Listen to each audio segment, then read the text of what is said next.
In this video we are going to be answering the question, what have you learned about technologies from the process of constructing this product? To start with, we used the technologies Photoshop and InDesign CS6, which was fairly new to two of us in the group.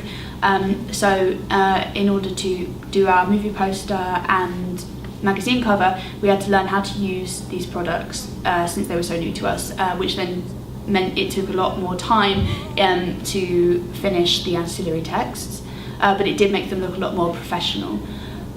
In regards to the camera and filming, we did run into a few problems with changing the battery, and we ended up using two different types of cameras, which then affected the quality of the overall footage. The cameras we used were the Nikon D3100 and the Canon 550D. We actually found that the battery on the Nikon was much better than the battery on the Canon, which we kept running out while we were filming, so we had to constantly go back and charge.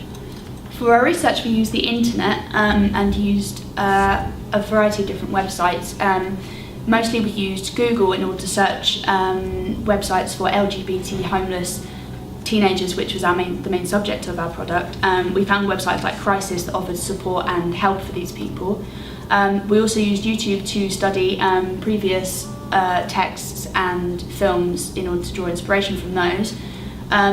We also used YouTube to upload our main product onto two different YouTube channels to get it out to a wider audience, and also Facebook and Tumblr for our ancillary texts and our trailer, to get that out to a wider audience and to get feedback from a lot of different people. When filming the shots, we decided to use a tripod because this enabled us to get steady shots instead of the shaky shots we would have got if it was just handheld.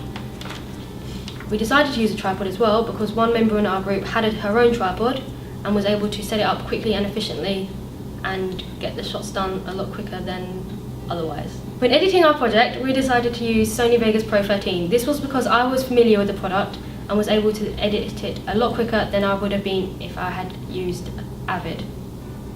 However, two members in our group were unfamiliar with the product, so I had to teach them how to use it so that they were also able to help with the editing. I also had Sony Vegas Pro 13 on my personal laptop, which enabled me to work at home as well as in college to spread out our projects a lot more quicker and efficiently. Last year we did use Avid, but did run into a few problems. Even though it is professional software, we found it a bit complicated to use and did have a few problems with using it, which is why we decided to use a different software this year. When recording sound, we decided to go with using a Rode mic instead of a Zoom mic. The Rode mic gave us better quality than we would have got if we had used the mic on the camera, which would have been a lot quieter in the overall ending product. However, we were quite unfamiliar with this product, so we had to go to a workshop in order to learn how to attach and deattach the camera, the mic and the camera, and also how to actually get the sound onto the camera. Last year we used a Zoom mic, which we found was a lot less better quality than the Rode mic. The Rode mic was of much higher quality than the Zoom mic. This year we also used a clapperboard, which helped us to know when to cut and edit in the editing suite when we went to edit our product.